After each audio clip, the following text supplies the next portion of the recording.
Dear student, इस video में हम लोग नेल्सन मंडेला का बायोग्राफी पढ़ेंगे जो कि क्लास 10 इंग्लिश का चैप्टर नंबर 2 है। इस वीडियो में आप जानेंगे कैसे नेल्सन मंडेला ने संघर्ष करके साउथ अफ्रीका में प्रेसिडेंट का पोस्ट हासिल करता है, जेल में भी बहुत दिन रहता है। हालांकि वो सारी चीजें इन्होंने अपने बायोग्राफी में लिखा है, ये चीजें इसी के biography a long walk to freedom Nelson Mandela में लिखा हुआ है। चलिए, इस चैप्टर का ही नाम है Nelson Mandela long walk to freedom और लिखा गया है खुद नेल्सन मंडेला द्वारा। तो अगर इसका राइटर पूछा जाए तो नेल्सन मंडेला ही होगा। अब है कुछ शॉर्ट नोट्स, जान लेते हैं शॉर्ट से इस कहानी को, क्योंकि लंबा कहानी पढ़ना थोड़ा सा बोरिंग होता है। तो शॉर्ट में आप लोगों को पूरी चीजें समझ में आ जाएगी और क्वेश्चन आंसर करेंगे उसके माध्यम से और भी अच्छे से पूरा चैप्टर आपको समझ में आ जाएगा। जैसे this chapter is an extract from Nelson Mandela's autobiography. ये जो कहानी है ये नेल्सन मंडेला के ऑटोबायोग्राफी से लिया गया है, एक्सट्रैक्ट किया गया है। It describes the historic day 10 मई 1994, 10 मई 1994 के उस दिन के बारे में बताता है जो एक ऐतिहासिक दिन है, हिस्टोरिक डे है। When Mandela became the first black president of south Africa. इससे पहले साउथ अफ्रीका में सिर्फ और सिर्फ अंग्रेज लोग ही वहां का प्रेसिडेंट बनते थे, लेकिन ये पहला ब्लैक प्रेसिडेंट है।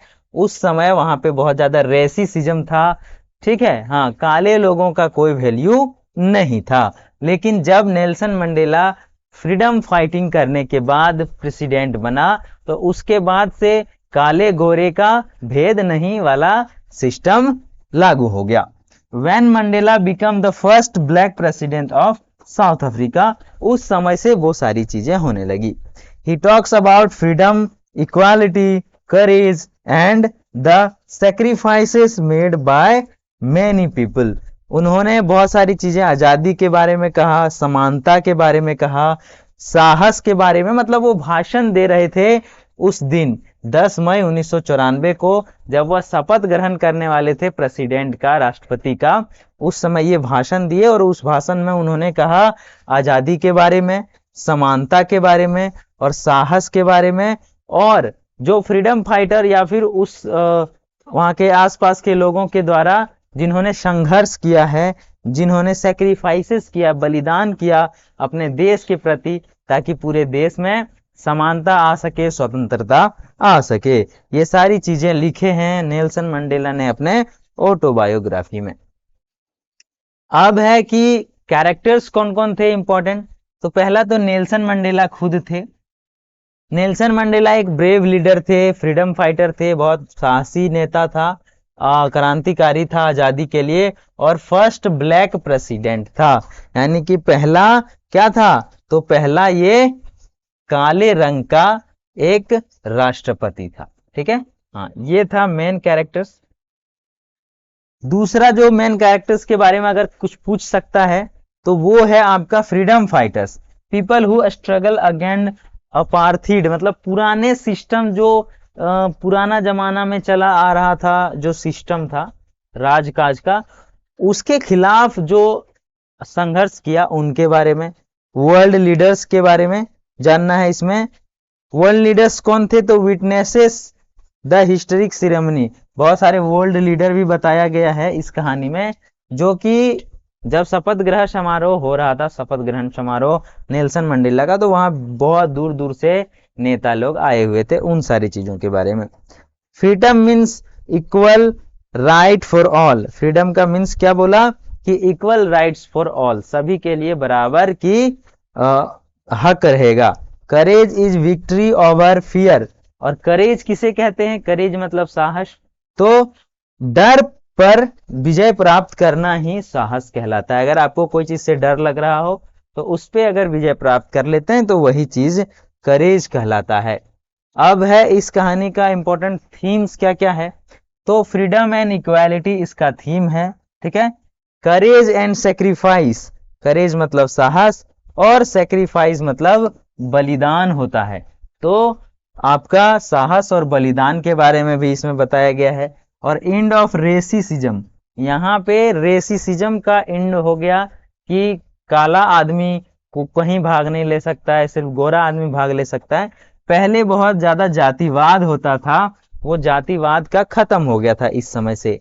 अब है leadership and responsibility.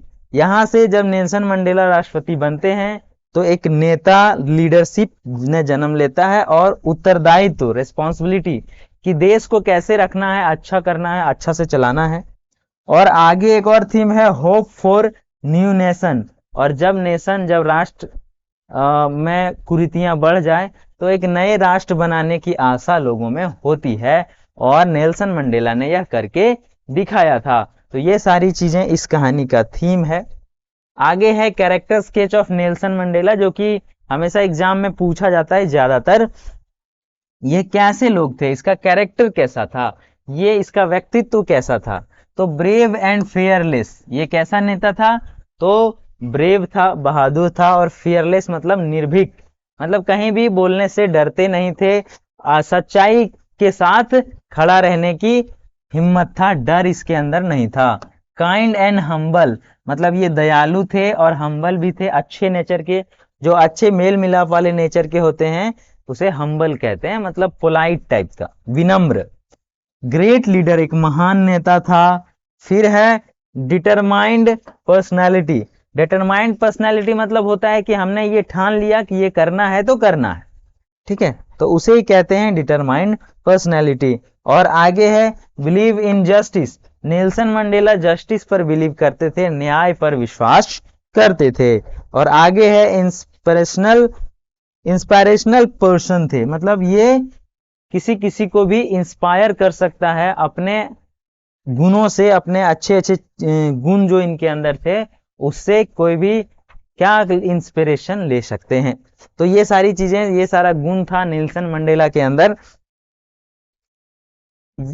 Character sketch में वही चीजें हैं, लेकिन कुछ चीजें ऐड किया गया, जैसे ब्रेव एंड हम्बल, फियरलेस था, काइंड हम्बल था, ग्रेट लीडर था, डिटरमाइंड पर्सन था, बिलीव इन जस्टिस करता था, और इंस्पिरेशनल पर्सन था। वही चीजें लिखा हुआ है, तो कैरेक्टर स्केच ही है, ठीक है।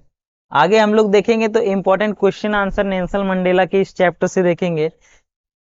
When did Mandela become president, ये क्वेश्चन पूछा जाता है कि नेल्सन मंडेला कब राष्ट्रपति बना था, तो 10 मई 1994 को। ही बिकम प्रेसिडेंट ऑन 10 मई 1994। दूसरा क्वेश्चन है when was the ceremony held. Ceremony, अच्छा, where was the ceremony held. 10 मई 1994 को एक समारोह रखा गया, वो कहाँ था, तो ये Pretoria at union building. Union building में पहले अंग्रेजों का ही, गोरे लोगों का बहुत ज्यादा दबदबा रहता था, यहाँ काले लोगों की कोई चलता नहीं था, एकदम कुछ नहीं चलता था। लेकिन जब ये राष्ट्रपति बनते हैं तो ये समारोह इन्होंने यूनियन बिल्डिंग में ही रखा था। और यूनियन बिल्डिंग है कहाँ, तो साउथ अफ्रीका का एक जगह है प्रिटोरिया, वहां पर, ठीक है। तीसरा क्वेश्चन है what system ended in south Africa, तो द अपार्थीड सिस्टम इंडेड, मतलब जो पुराने जमाने से चला आ रहा था रूढ़िवादी जो विचारधारा का सिस्टम था, वो सारा क्या हो गया था, तो इसके राष्ट्रपति बनने से समाप्त हो गया था साउथ अफ्रीका में। आगे है बोर्ड एग्जाम के कुछ टिप्स, जैसे जब एग्जाम में आपको कैसे तैयारी अच्छे से करना है उनका कुछ टिप्स देख लीजिए। आपको ये डेट हमेशा याद रखना है, क्योंकि ये डेट बहुत ज्यादा इंपॉर्टेंट है, इसे भूल जाएंगे तो आपका क्वेश्चन, जो भी क्वेश्चन का आंसर लिखते हैं वो अधूरा हो जाएगा। तो 10 मई 1994 आप लोगों को याद रखना है। फिर लर्न मीनिंग ऑफ एपार्थीड। एपार्थीड का मीनिंग यही होता है पुराने जो ओल्ड सिस्टम्स था, साउथ अफ्रीका का ओल्ड सिस्टम को एपार्थीड सिस्टम कहते हैं, रूढ़िवादी सिस्टम। और अगला टिप्स है prepare character sketch of Mandela. Mandela का कैरेक्टर स्केच आपको अच्छे से याद रखना है। फिर है लर्न थीम एंड मैसेजेस। इस कहानी का थीम क्या है, ये कहानी मैसेज क्या देना चाहता है, वो चीजें याद रखना है। और practice short and long answers, आपको प्रैक्टिस करना है, ठीक है। अब है कि मॉरल मैसेज क्या था इस कहानी का, तो फ्रीडम इज एवरीवन्स राइट, स्वतंत्रता सभी का अधिकार है, ये मोरल था, ये भी याद रखना आप लोगों को। करेज डिफीट्स फियर, साहस जो है वो डर को हरा देता है, ये दूसरा मैसेज था इस कहानी का, क्योंकि बहुत ज्यादा साहस दिखाया था नेल्सन मंडेला ने बहुत दिन तक जेल में भी रहा, बहुत ज्यादा स्वतंत्रता संग्राम किया, लेकिन लास्ट में क्या हुआ, डर को हराकर अपने राष्ट्रपति बना। आगे है इक्वेलिटी ब्रिंग्स पीस। जब बराबर सबको बराबर हक दे देते हैं तो पीस आ जाता है, मतलब शांति आती है। नहीं तो जिसे बराबर का हक नहीं मिलेगा वो आंदोलन करता रहेगा और कभी शांति नहीं होगी, विद्रोह होता रहेगा। अगला जो मॉरल है वो है ग्रेट लीडर्स सर्व पीपुल, यानी कि जो बड़े नेता होते हैं वो पीपुल को सर्व करते हैं, मतलब आम जनता की सेवा करते हैं। और जो गंदे टाइप के नेता होते हैं वो अपने आप की सेवा करते हैं, सारा माल हजम करके अपने तिजोरी में डाल लेते हैं। आगे है practice short and long answers, आप लोगों को करना है इस एग्जाम का। ये सब जो पॉइंट्स याद रखेंगे तो शॉर्ट और लॉन्ग क्वेश्चन आंसर आसानी से याद हो जाएगा, और इस तरीके से आपका चैप्टर हो जाता है कंप्लीट। अगर आपको वीडियो अच्छा लगा हो तो लाइक करें, चैनल को सब्सक्राइब कर दें, अपने दोस्तों में भी शेयर करें। आपका अपना चैनल है NCERT फॉर यू। ठीक है, मिलेंगे नेक्स्ट चैप्टर में नेक्स्ट वीडियो के साथ, तब तक के लिए टाटा बाय बाय।